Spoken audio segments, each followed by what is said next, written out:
ఒక రక్తపు చుక్క ఒక దేశం మొత్తం రగిలిపోయేలా చేసింది. ఒక యువకుడే ప్రతీకార ప్రతిజ్ఞ చరిత్ర గతిని ఎలా మార్చేసిందో అదే భగత్ సింగ్ కథ. పదండి ఆ ప్రయాణాన్ని చూద్దాం. అవును, ప్రతి లెజెండ్ వెనుక ఓ ఆరిజిన్ స్టోరీ ఉంటుంది. మరి భగత్ సింగ్ కథ ఎక్కడ మొదలైంది? అసలాయనలో ఆ విప్లవ జ్వాల ఎలా రగిలింది? ఆ మూలాల్లోకి వెళ్దాం. అంతా మొదలైంది ఒకే ఒక్క సంఘటనతో, రక్తంతో చేసిన ఒక శపథం. అదే ఆ నిప్పురవ్వ. అది 1919 జలియన్వాలా బాగ్లో జరిగిన ఆ దారుణం చిన్న వయసులో ఉన్న భగత్ సింగ్ను కుదిపేసింది. ఆయన కేవలం పేపర్లో చదివి ఊరుకోలేదు. అక్కడికి వెళ్లాడు. ఆ నేలమీద పడిన అమరవీరుల రక్తంతో తడిసిన మట్టిని ఒక సీసాలోకి తీసుకున్నాడు.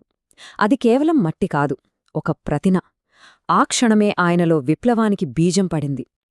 సరే, ఆ నిప్పురవ్వైతే పడింది, కాని దాన్ని ఒక అగ్నిగోళంగా మార్చిన శక్తులేంటి?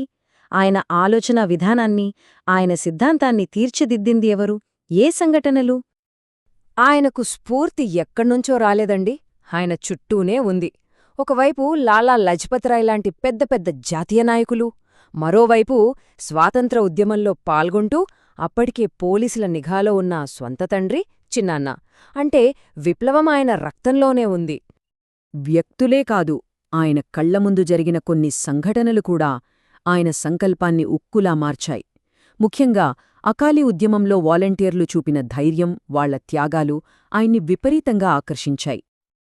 చూడండి, భగత్ సింగ్ అంటే కేవలం యాక్షన్ హీరో కాదు, ఆయనొక గొప్ప ఆలోచనాపరుడు. మాజీని, కార్ల్ మార్క్స్, లెనిన్ లాంటివాళ్ల జీవిత చరిత్రలు చదివాడు.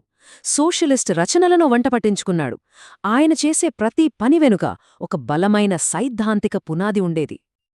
ఓకే, ఆలోచనలు రెడీ, సిద్ధాంతం క్లియర్గా ఉంది. మరి ఇంకేంటి? ఇప్పుడు ఆ ఆలోచనలని ఆచరణలో పెట్టే టైమొచ్చింది.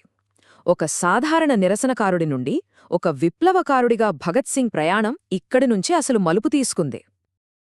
ఇది ఏదో ఆవేశంలో తీసుకున్న నిర్ణయం కాదు.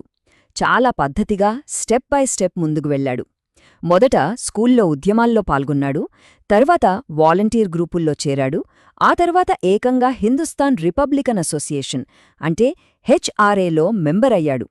అంతా ఒక పక్కా ప్లాన్ ప్రకారం జరిగింది. ఇక్కడే అసలు సిసలైన మార్పు మొదలైంది.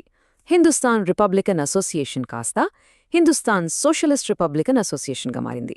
ఆ ఒక్క పదం సోషలిస్ట్ అనేది వాళ్ల మొత్తం లక్ష్యాన్నే మార్చేసింది. ఇకపై ఇది కేవలం బ్రిటిష్ వాళ్ళని పంపించడం గురించి కాదు, ఒక కొత్త రకమైన సమాజాన్ని నిర్మించడం గురించి. మరి సోషలిజం అంటే ఏంటి వాళ్ళ దృష్టిలో? సింపుల్గా చెప్పాలంటే కేవలం రాజకీయ స్వాతంత్రం వస్తే సరిపోదు. అసలైన స్వాతంత్రమంటే దేశంలో ఉన్న ప్రతి కార్మికుడికి, ప్రతి రైతుకి ఆర్థిక దోపిడీ నుండి విముక్తి కలగడం. అదే వాళ్ల ఫైనల్ గోల్. అంతా సిద్ధంగా ఉంది, ఒక పక్కా సిద్ధాంతం, ఒక బలమైన సంస్థ.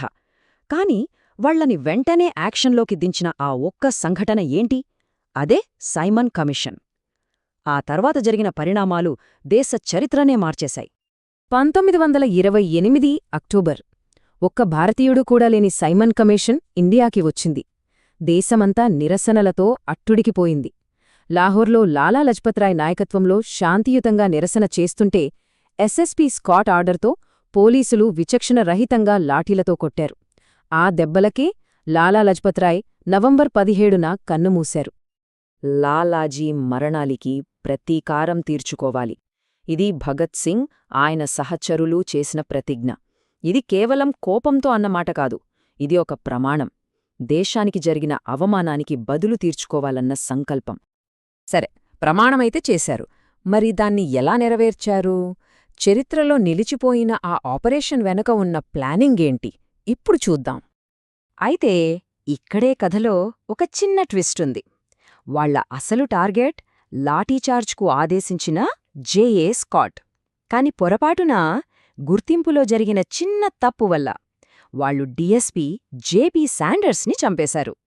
డిసెంబర్ 17, 1928. అంత మెరుపు వేగంతో జరిగిపోయింది. భగత్ సింగ్, రాజ్గురు శాండర్స్పై కాల్పులు జరిపారు. వాళ్లని వెంబడించిన ఒక కానిస్టేబుల్ని చంద్రశేఖర్ ఆజాద్ అడ్డుకొని వాళ్లు తప్పించుకోవడానికి కవర్ ఫైర్ ఇచ్చాడు. ఆ తర్వాత పోలీసులు పట్టుకోకుండా భగత్ సింగ్ తన వేషాన్ని పూర్తిగా మార్చుకొని అజ్ఞాతంలోకి వెళ్ళిపోయాడు. ప్రతీకారం పూర్తయింది. కాని ఆ తర్వాత ఏమైంది? ఆ ఒక్క చర్య భగత్ సింగ్ అనే పేర్ని ఒక లెజెండ్గా ఎలా మార్చిందో చూద్దాం. శాండర్స్ హత్య తర్వాత కథ వేగంగా కదిలింది. చెవిటి ప్రభుత్వానికి వినిపించడం కోసం అని అసెంబ్లీలో ప్రాణాంతకం కాని బాంబులు వేశారు. కావాలని లొంగిపోయారు. కోర్టులో విచారణ జరిగింది. రాజకీయ ఖైదీల హక్కుల కోసం ఏకంగా 63 రోజుల నిరాహార దీక్ష చేశారు. చివరికి అక్టోబర్ 7, 1930న మరణశిక్ష పడింది. మార్చి 23, 1931న రహస్యంగా ఉరితీశారు. 63 రోజులు. ఒక్కరోజు కాదు, 2 రోజులు కాదు, ఏకంగా 63 రోజులు. రాజకీయ ఖైదీలకు కూడా ఆత్మగౌరవం ఉంటుందని ప్రపంచానికి చాటి చెప్పడానికి ఆయన చేసిన నిరాహార దీక్ష అది. ఆ ఒక్క దీక్షతో దేశం మొత్తం వాళ్లవైపు చూసింది. వారి సంకల్ప బలం ముందు ప్రభుత్వం కూడా తలవంచాల్సొచ్చింది. వాళ్లని ఉరి తీశారన్న వార్త దేశాన్ని కుదిపేసింది. ఆగ్రహంతో రగిలిపోయేలా చేసింది.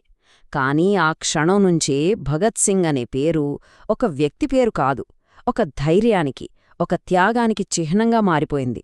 ఈ రోజుకీ పాటల్లో, కథల్లో ఆయన బతికే ఉన్నాడు.